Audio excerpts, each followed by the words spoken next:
오늘 말씀은 신명기 20장 1절부터 9절까지입니다. 내가 나가서 적군과 싸우려 할 때에 말과 병거와 백성이 너보다 많음을 볼지라도 그들을 두려워하지 말라. 애굽 땅에서 너를 인도하여 내신 내 하나님 여호와께서 너와 함께 하시느니라. 너희가 싸울 곳에 가까이 가면 제사장은 백성에게 나아가서 고하여 그들에게 말하여 이르기를 이스라엘아 들으라. 너희가 오늘 너희의 대적과 싸우려고 나아왔으니 마음에 겁내지 말며 두려워하지 말며 떨지 말며 그들로 말미암아 놀라지 말라. 너희 하나님 여호와는 너희와 함께 행하시며 너희를 위하여 너희 적군과 싸우시고 구원하실 것이라 할 것이며 책임자들은 그 백성에게 말하여 이르기를 새 집을 건축하고 낙성식을 행하지 못한 자가 있느냐. 그는 집으로 돌아갈지니 전사하면 타인이 낙성식을 행할까 하노라. 포도원을 만들고 그 과실을 먹지 못한 자가 있느냐. 그는 집으로 돌아갈지니 전사하면 타인이 그 과실을 먹을까 하노라. 여자와 약혼하고 그와 결혼하지 못한 자가 있느냐. 그는 집으로 돌아갈지니 전사하면 타인이 그를 데려갈까 하노라 하고 책임자들은 또 백성에게 말하여 이르기를 두려워서 마음이 허약한 자가 있느냐. 그는 집으로 돌아갈지니 그의 형제들의 마음도 그의 마음과 같이 낙심될까 하노라 하고 백성에게 이르기를 마친 후에 군대의 지휘관들을 세워 무리를 거느리게 할지니라. 아멘.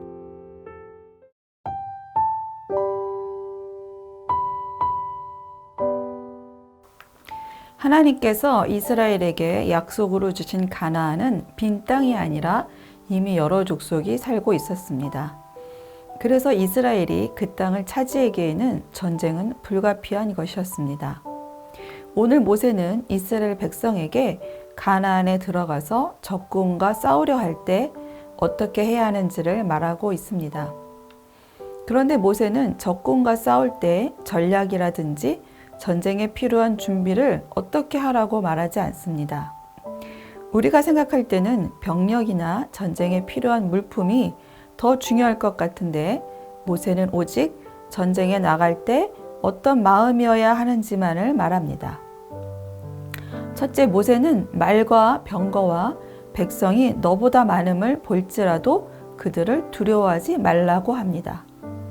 그 이유는 애굽 땅에서 너를 인도하여 내신 내 하나님이 너와 함께 하시기 때문입니다.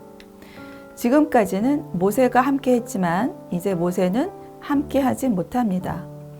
그래서 모세는 모세의 하나님이 아닌 너를 인도하여 내신 내 하나님, 즉 2인칭을 강조합니다.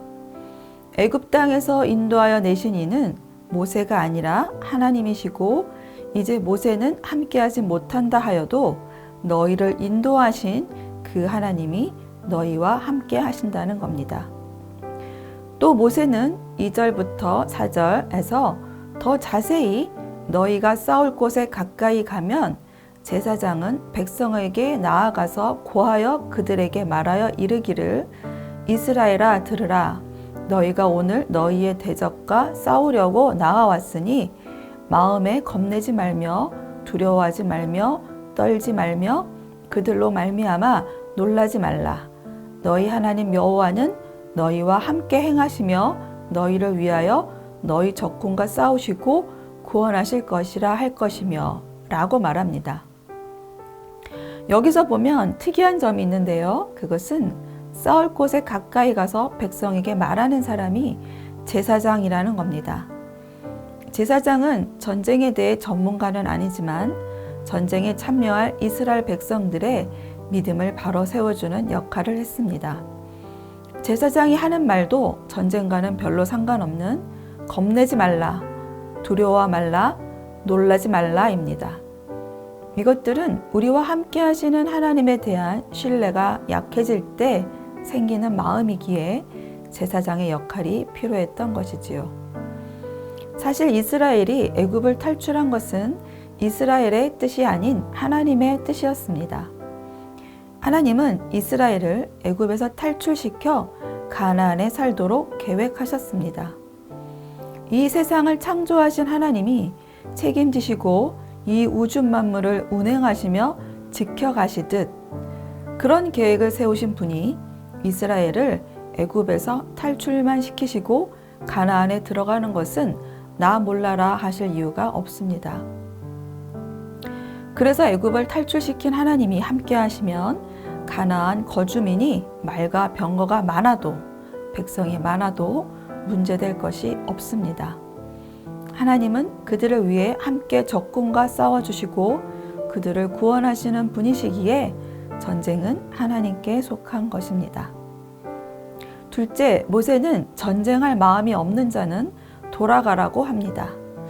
2절에서 제사장이 백성에게 하나님이 함께 하심을 고하여 사기를 올리면 다음은 책임자들이 모인 군인 중 전쟁에 참여시키기에 적합하지 않은 사람들을 선별하여 집으로 돌려보냅니다.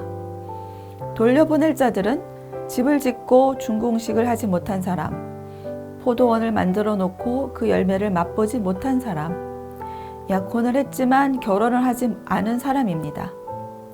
이들의 공통점은 무언가를 애타게 기다리던 자들입니다. 집을 짓던 자는 새 집을, 포도원 농사를 짓던 자는 포도 열매를, 약혼을 한 자는 신부를 애타게 기다렸습니다. 그런데 전사하면 이것들을 누리지 못하고 이것들을 다른 사람에게 빼앗길 것에 대한 두려움이 있는 자들입니다. 마지막으로 돌려보낼 자들은 두려워서 마음이 허약한 자들입니다. 이 사람들을 돌려보내는 이유는 8절, 그의 형제들의 마음도 그의 마음과 같이 낙심될까 하노라입니다. 전쟁에서 군사는 많으면 많을수록 좋을 것 같은데 왜 돌려보내는 걸까요? 전쟁은 나만 하는 것이 아니라 공동체이기 때문에 한 사람의 반응이 여러 사람에게 영향을 줄 수 있습니다. 그래서 이렇게 두려움의 문제가 해결되지 않는 자들은 오히려 전쟁에서 악 영향을 줄 수 있기에 집으로 돌아가는 것이 더 좋다는 것입니다. 첫째도 둘째도 결국 두려움의 문제였습니다. 전쟁에 나가는 자들에게 제일 무서운 것은 두려움입니다. 전쟁만 두려운 것은 아니지요. 우리의 일상에서도 두려움은 호시탐탐 우리를 공격합니다. 오늘 말씀을 통해 두려움을 이기는 방법은 무언가를 하는 것이 아님을 알게 되었습니다. 결국 두려움은 하나님이 내 눈에 안 보이고 함께 하시지 않는다고 생각할 때 발생합니다.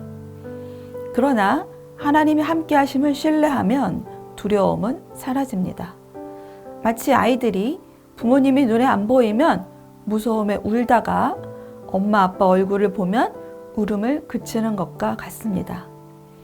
하나님은 우리와 함께 하시고 행하시며 구원하시는 분이십니다.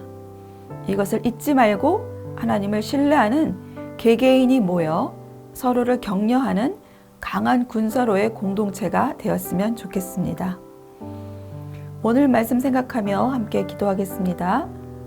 내가 두려워하는 것들을 생각나게 하시고 두려운 마음이 들 때 하나님이 함께 하심을 깨닫게 하소서. 주변에 두려움으로 힘든 지체가 있는지 살피게 하시고 그들을 위해 기도하게 하소서. 오늘도 임마누엘 하시는 하나님을 기억하는 청년가족 되시기 바랍니다.